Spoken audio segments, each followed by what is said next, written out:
Football has changed so much since Chris Ramsey stepped out for Brighton on the hallowed turf in the 1983 FA Cup final. The booze culture and wages comparable to that of fans in the stands have been left in the past.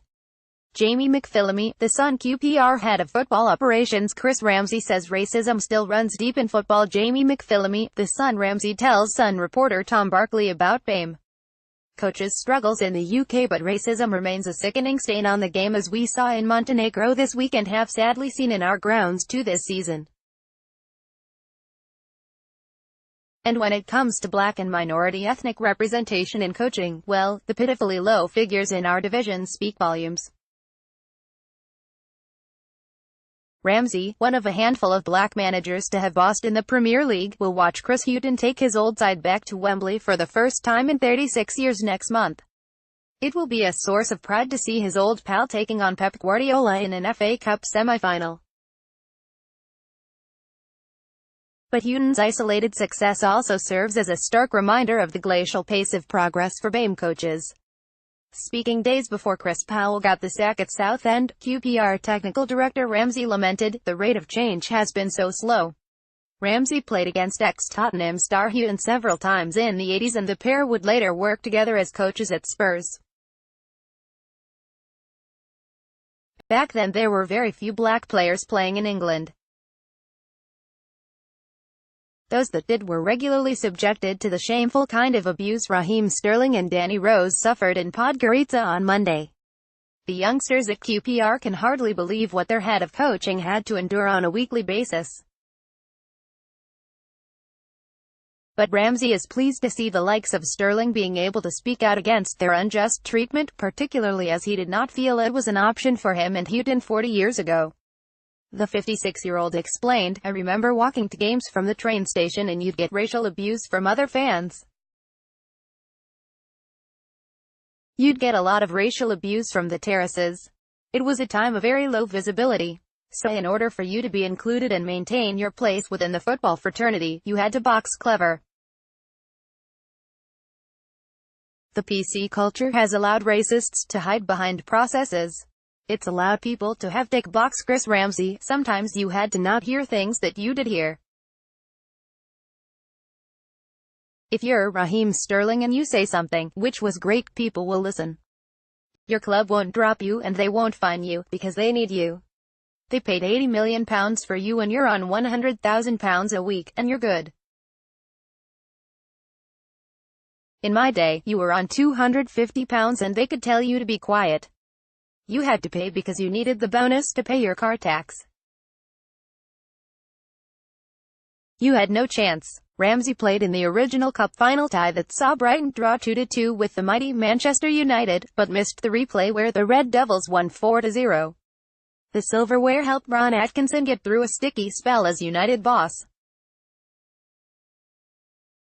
This was long before Big Ron disgraced himself by calling Marcel Desailly the N-word in commentary, believing the microphone to be off. Ramsey is obviously damning of Atkinson's behavior,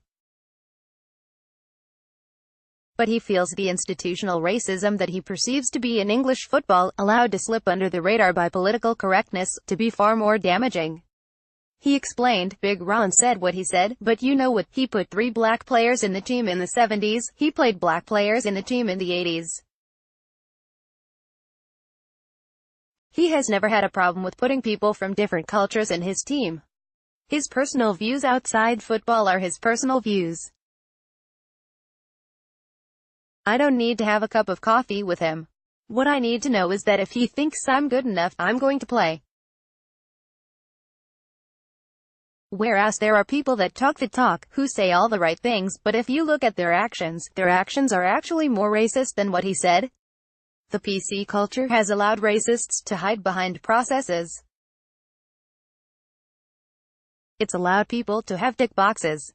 Those tick boxes refer to the tokenism of interviewing BAME candidates without the intention of actually hiring them. It is a very hard thing to prove, or even for the offender to be aware of, if they are unconsciously biased.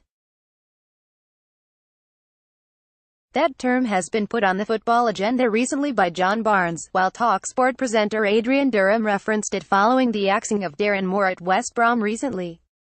Durham copped flack particularly from Baggies fans for the inference that Moore's axing was racially motivated, unconsciously or not. Ramsey concurred with Durham's assessment that while sackings like Moore's might not be viewed as racist in isolation, it is hard not to see a trend occurring. The issue of eye rollers, the way to effect real change on this issue, as Ramsey sees it, is to convince the swing voters, those people in the middle of the political spectrum, that there is a problem and to do something about it. Eye rollers, he calls them. Ramsey explained, there's a cohort of eye rollers that say, of course there is no racism, because they themselves are not racist and they are not affected. They can mix with any social crowd, they get on with everybody and they are good people. They never, ever see anything unless something traumatic happens. They go to their normal jobs every day, they do everything correctly, they have friends from different parts of the world. They can't actually see the racism. They can't believe that they could be racist. It's only the people in the middle that can change it. The people on either side have their views already. It's always the swing voters that make a difference. We have to get people educated who are not affected. Those people have more opportunity to get in the boardrooms. It's almost like a Trojan horse. We want more diversity in the boardroom, but we're going to need a Trojan horse to get in there. We need eye rollers in the horse to articulate our views. Why does it always have to be a black coach that articulates the views of minorities? The revolution will never come forward, and I'm not talking about blood on the streets. I'm talking about a revolution that is intellectually pushed forward and in a way which embarrasses society into having to change, unless people look at their views on these diverse matters. Houghton the flag bearer. Ramsey sees Houghton as a flag bearer not just for BAME managers but for all bosses. The Brighton chief won 53 caps for the Republic of Ireland and won trophies in his playing career. And he has reached the top of coaching the hard way, working as an assistant for more than a decade, then enduring some harsh axings. He was not handed a plum job despite having next to no coaching experience, as arguably Frank Lampard at Derby and Steven Gerrard at Rangers were recently. Ramsey said, I would never say Steven Gerrard and Frank Lampard shouldn't have their jobs because people have been parachuted in the past and been successful. All I'm saying is, can it be the same? If me and you go for a job, and you're better than me, then they can't give me the job just because I'm black. The only way we can force the issue is if we're equal. You can redress the balance. If we're 51 to 49 or 49 to 51, you can redress the balance.